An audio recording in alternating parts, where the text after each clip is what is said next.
ನಮಸ್ಕಾರ ಸ್ನೇಹಿತರೆ, ಶ್ರಾವಣ ಮಾಸದಲ್ಲಿ ಈ 3 ರಾಶಿಗೆ ಶುಕ್ರ ದಶೆ, ಲಕ್ಷ್ಮೀ ದಶೆಯಿಂದ ದಿಢೀರ್ತನ ಲಾಭ. ಹೌದು, ಸರ್ವಾರ್ಥ ಸಿದ್ಧಿ, ಗಜಕೇಸರಿ, ನವಪಂಚಮದಂತಹ ಅನೇಕ ರಾಜಯೋಗಗಳು ಶ್ರಾವಣ ಮಾಸದಲ್ಲಿ ರೂಪುಗೊಳ್ಳುತ್ತಿವೆ. ಇದರಿಂದಾಗಿ 3 ರಾಶಿಗಳು ಬಹಳಷ್ಟು ಪ್ರಯೋಜನಗಳನ್ನು ಪಡೆಯಬಹುದು.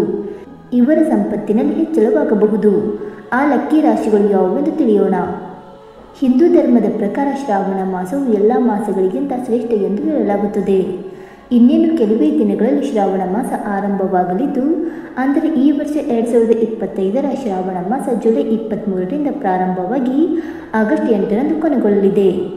ಈ ಸಮಯದಲ್ಲಿ ಈ ವರ್ಷ 5 ಶ್ರಾವಣ ಶುಕ್ರವಾರಗಳಿದ್ದು, ಈ ಶ್ರಾವಣದಲ್ಲಿ ಅನೇಕ ಶುಭಯೋಗಗಳು ರೂಪುಗೊಳ್ಳುತ್ತಿವೆ. ಮಾಳವ್ಯ ರಾಜಯೋಗದಿಂದ ಗಜಕೇಸರಿ, ನವಪಂಚಮದಂತಹ ರಾಜಯೋಗಗಳು ಶ್ರಾವಣ ಮಾಸದಂದು ರೂಪುಗೊಳ್ಳುತ್ತಿವೆ. 24 ವರ್ಷಗಳ ನಂತರ ಇಂತಹ ಕಾಕತಾಳೀಯ ಸಂಭವಿಸುತ್ತಿದ್ದು, ಅಂತಹ ಪರಿಸ್ಥಿತಿಯಲ್ಲಿ ಈ 3 ರಾಶಿಗಳು ಬಂಪರ್ ಪ್ರಯೋಜನಗಳನ್ನು ಪಡೆಯಬಹುದು. ಆ ರಾಶಿಗಳು ಯಾವುವೆಂದು ತಿಳಿಯೋಣ. ಶ್ರಾವಣ ಮಾಸದಲ್ಲಿ ಗ್ರಹಗಳ ಸಂಚಾರ 2025. ವೈದಿಕ ಜ್ಯೋತಿಷ್ಯದ ಪ್ರಕಾರ ಶ್ರಾವಣ ಮಾಸದಂದು ಸಂತೋಷ ಮತ್ತು ಸಂಪತ್ತಿನ ಅಂಶವಾದ ಶುಕ್ರನು ಅದರ ಮೂಲ ತ್ರಿಕೋನ ಋಷಭ ರಾಶಿಯಲ್ಲಿ ಕುಳಿತುಕೊಳ್ಳುತ್ತಾನೆ. ಇದರಿಂದಾಗಿ ಮಾಳವ್ಯ ರಾಜಯೋಗ ರೂಪುಗೊಳ್ಳುತ್ತಿದೆ. ಇದರೊಂದಿಗೆ ಚಂದ್ರನು ಮಿಥುನ ರಾಶಿಯಲ್ಲಿ ಗುರುವಿನ ಜೊತೆ ಸೇರುತ್ತಾನೆ. ಇದರಿಂದಾಗಿ ಗಜಕೇಸರಿ ರಾಜಯೋಗವು ರೂಪುಗೊಳ್ಳುತ್ತದೆ ಮತ್ತು ಸೂರ್ಯ ಮತ್ತು ಅರುಣ ಪರಸ್ಪರ 120 ಡಿಗ್ರಿಗಳಲ್ಲಿರುತ್ತಾರೆ. ಇದರಿಂದಾಗಿ ನವಪಂಚಮ ರಾಜಯೋಗವು ರೂಪುಗೊಳ್ಳುತ್ತದೆ. ಕರ್ಕಾಟಕ ರಾಶಿಯಲ್ಲಿ ಸೂರ್ಯ ಮತ್ತು ಬುಧನ ಸಂಯೋಗವು ಬುಧಾದಿತ್ಯ ಯೋಗವನ್ನು ಸಹ ಸೃಷ್ಟಿಸುತ್ತದೆ ಮತ್ತು ಸರ್ವಾರ್ಥ ಸಿದ್ಧಿ ಯೋಗವು ಸಹ ರೂಪುಗೊಳ್ಳುತ್ತದೆ.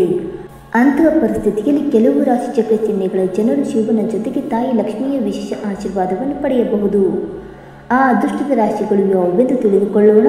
ಬನ್ನಿ ಸ್ನೇಹಿತರೆ, ಅದಕ್ಕೂ ಮುಂಚೆ ನೀವು ನಮ್ಮ ಚಾನಲ್ಗೆ ಸಬ್ಸ್ಕ್ರೈಬ್ ಮಾಡದೆ ನೋಡ್ತಾ ಇದ್ದರೆ ದಯವಿಟ್ಟು ನಮ್ಮ ಚಾನಲ್ಗೆ ಸಬ್ಸ್ಕ್ರೈಬ್ ಮಾಡಿಕೊಳ್ಳಿ ಸ್ನೇಹಿತರೆ. ಹಾಗೆ ನೀವು ಕೂಡ ಲಕ್ಷ್ಮೀ ದೇವಿಯ ಭಕ್ತರಾಗಿದ್ದರೆ ವಿಡಿಯೋಗೊಂದು ತಪ್ಪದೆ ಲೈಕ್ ಕೊಟ್ಟು ಓಂ ಮಹಾಲಕ್ಷ್ಮಿ ನಮಃ ಎಂದು ಕಮೆಂಟ್ ಮಾಡಿ. ಮೊದಲನೆಯದಾಗಿ ಮಿಥುನ ರಾಶಿ. ಶ್ರಾವಣ ಮಾಸವು ಮಿಥುನ ರಾಶಿ ಚಕ್ರದ ಜನರಿಗೆ ತುಂಬ ಶುಭ ಫಲಗಳನ್ನು ತರಲಿದೆ.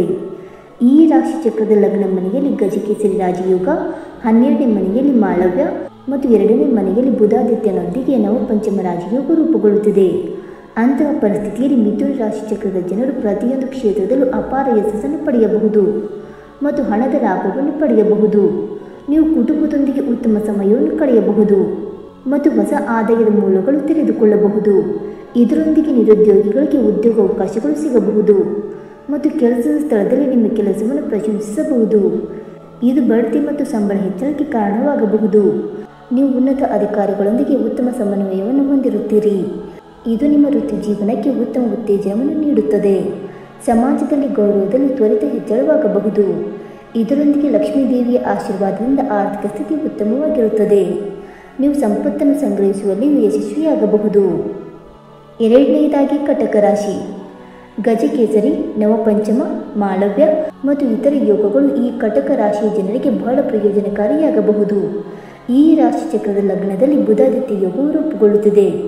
ಅಂತಹ ಪರಿಸ್ಥಿತಿಯಲ್ಲಿ ಈ ರಾಶಿಯ ಜನರು ಸಮಾಜದಲ್ಲಿ ಗೌರವದಲ್ಲಿ ತ್ವರಿತ ಹೆಚ್ಚಳವನ್ನು ಪಡೆಯಬಹುದು ಮತ್ತು ಭೌತಿಕ ಸುಖಗಳು ಸಿಗುತ್ತವೆ. ಶಿಕ್ಷಣ ಕ್ಷೇತ್ರದಲ್ಲೂ ಸಾಕಷ್ಟು ಪ್ರಯೋಜನಗಳನ್ನು ಪಡೆಯುವ ಸಾಧ್ಯತೆಗಳಿವೆ ಮತ್ತು ದಾಂಪತ್ಯ ಜೀವನದಲ್ಲಿ ಸಂತೋಷ ಉಳಿಯುತ್ತದೆ. ತಾಯಿ ಲಕ್ಷ್ಮಿಯ ಆಶೀರ್ವಾದದಿಂದ ಸಿಲುಕಿಕೊಂಡಿರುವ ಹಣವನ್ನು ಮರಳಿ ಪಡೆಯಬಹುದು. ಇದರೊಂದಿಗೆ ಅವಿವಾಹಿತರು ವಿವಾಹ ಪ್ರಸ್ತಾಪಗಳನ್ನು ಪಡೆಯಬಹುದು ಮತ್ತು ಸರ್ಕಾರಿ ಕೆಲಸದಲ್ಲಿ ಯಶಸ್ಸನ್ನು ಸಾಧಿಸಬಹುದು. ಈ ಅವಧಿಯಲ್ಲಿ ಹೊಸ ವ್ಯವಹಾರವನ್ನು ಪ್ರಾರಂಭಿಸುವುದು ಉತ್ತಮ. ಇನ್ನು ಮೂರನೆಯದಾಗಿ ವೃಶ್ಚಿಕ ರಾಶಿ. ಮಾಳವ್ಯ ಹಾಗೂ ಗಜಕೇಸರಿ ರಾಜಯೋಗವು ವೃಶ್ಚಿಕ ರಾಶಿ ಚಕ್ರದ ಜನರಿಗೆ ಸಾಕಷ್ಟು ಅನುಕೂಲಕರವಾಗಿರುತ್ತದೆ. ನೀವು ಈ ಶ್ರಾವಣ ಮಾಸದಲ್ಲಿ ಸಂತೋಷ ಮತ್ತು ಸಮೃದ್ಧಿಯನ್ನು ಪಡೆಯಬಹುದು. ಹಣಕಾಸಿನ ಲಾಭದ ಸಾಧ್ಯತೆಗಳಿವೆ. ಪೂರ್ವಜರ ಆಸ್ತಿಯಿಂದ ನೀವು ಪ್ರಯೋಜನಗಳನ್ನು ಪಡೆಯಬಹುದು. ವಾಹನ ಸುಖದ ಸಾಧ್ಯತೆಗಳು ಇವೆ. ಅಂತಹ ಪರಿಸ್ಥಿತಿಯಲ್ಲಿ ನೀವು ಹೊಸ ವಾಹನವನ್ನು ಖರೀದಿಸಬಹುದು. ವಿವಾಹಿತ ಸ್ಥಳೀಯರು ಈ ಅವಧಿಯಲ್ಲಿ ಬಹಳಷ್ಟು ಪ್ರಯೋಜನಗಳನ್ನು ಪಡೆಯಬಹುದು. ಆರ್ಥಿಕ ಸ್ಥಿತಿ ಉತ್ತಮವಾಗಿರುತ್ತದೆ ಮತ್ತು ಹೊಸ ಆದಾಯದ ಮೂಲಗಳು ತೆರೆದುಕೊಳ್ಳಬಹುದು. ಇದರೊಂದಿಗೆ ನೀವು ಭವಿಷ್ಯಕ್ಕಾಗಿ ಹಣವನ್ನು ಉಳಿಸಲು ಸಾಧ್ಯವಾಗುತ್ತದೆ. ಸ್ನೇಹಿತರೆ, ಈ ಮಾಹಿತಿ ನಿಮಗೆ ಇಷ್ಟವಾಗಿದ್ದರೆ ವಿಡಿಯೋಗೊಂದು ಲೈಕ್ ಮಾಡಿ, ಶೇರ್ ಮಾಡಿ. ಹಾಗೆ ನಿಮ್ಮ ಅನಿಸಿಕೆ ಮತ್ತು ಅಭಿಪ್ರಾಯವನ್ನು ತಪ್ಪದೆ ಕಮೆಂಟ್ ಮೂಲಕ ತಿಳಿಸಿ ಸ್ನೇಹಿತರೆ. ವಿಡಿಯೋ ನೋಡಿದ್ದಕ್ಕಾಗಿ ಧನ್ಯವಾದಗಳು. Thank you so much.